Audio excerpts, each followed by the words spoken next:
যদি তোর ডাক শুনে কেউ না আসে তবে একলা চলরে। আগ্রাসী আমেরিকা এবং ইসরায়েলের সঙ্গে চলমান যুদ্ধে ঠিক যেন কবিগুরু রবীন্দ্রনাথ ঠাকুরের গানের পথেই হেঁটেছে পারস্য শক্তি ইরান। একের পর এক আন্তর্জাতিক নিষেধাজ্ঞা আর বিনা উস্কানিতে পশ্চিমা অপশক্তি আমেরিকা এবং তার দোসর ইসরায়েলের তরফ থেকে হামলা, এসব কোনো কিছুই পারেনি শহীদ আয়াতুল্লাহ খামেনির ইরানের মাথা নত করতে। আক্রমণাত্মক ভঙ্গিতে প্রতিহত করেছে আমেরিকা এবং ইসরায়েলের সব আক্রমণ, দিয়েছে মোক্ষম পাল্টা জবাব। ইরানের হামলার আঘাত সেরে ওঠার আগেই দলবদ্ধভাবে ট্রাম্প এবং নেতানিয়াহুর নীল নকশা ভেস্তে দিয়েছে ইরানের সমর্থনে থাকা আঞ্চলিক সশস্ত্র প্রতিরোধ যোদ্ধারা।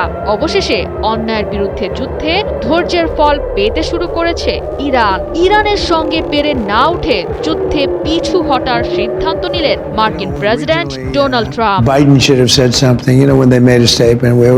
একে একে বন্ধু দেশগুলোর মুখ ফিরিয়ে নেয়া আর ব্যর্থ যুদ্ধ পরিকল্পনা, সব মিলিয়ে ইরানে হামলা চালিয়ে বেশ দিশেহারা হয়ে পড়েছিলেন মার্কিন প্রেসিডেন্ট ট্রাম্প। ইসলামী বিপ্লবের ধারক ইরানের কাছে পরাজয় আসন্ন জেনেও রীতিমতো হুমকি দিয়ে বসেছিলেন ইরানের সভ্যতা ধ্বংসের। কিন্তু তাতেও যখন ইরানের মনে ভয় ধরাতে পারছিলেন না, তখন সিদ্ধান্ত নিয়ে বসলেন টানা ৫ সপ্তাহের যুদ্ধে ইতি টানার। জানালেন আগামী ২ সপ্তাহ ইরানের সঙ্গে কোনো ধরনের যুদ্ধে না জড়ানোর কথা।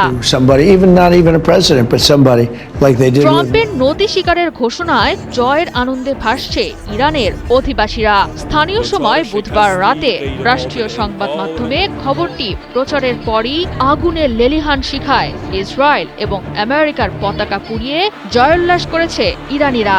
যেন কদিন আগেই মার্কিন অপকৌশলের অংশ হিসেবে তেহরান ভূখণ্ডে বিপ্লবী ইরানের পতাকা আগুনে পোড়ানোর প্রতিশোধ নিলেন দেশপ্রেমী ইরানিরা। হাতে জাতীয় পতাকা আর জ্বালাময়ী slogan one love one land one Iran down with Zionism লেখা প্ল্যাকার্ড হাতে নিয়ে নারী পুরুষ নির্বিশেষে ভিড় জমান তেহরানের বিভিন্ন সড়কে। তাদের ভাষ্যমতে আমেরিকা বুঝে গেছে সুপার পাওয়ার ইরানের সক্ষমতা। তবে বাঁধ ভাঙা উল্লাসের মাঝেও প্রাণ হারানো সাবেক সর্বোচ্চ ধর্মীয় নেতা আয়াতুল্লাহ খামেনি সহ ইরানের সার্বভৌমত্বের জন্য জীবন দেয়া বীরদের ভোলেনি ইরানের আপামর জনসাধারণ। সেই সঙ্গে যুদ্ধের মাঝেই ইরানের হাল ধরা মোস্তফা খামেনির নেতৃত্বের প্রতি শ্রদ্ধাশীল থেকেছে ইরানের অধিবাসীরা।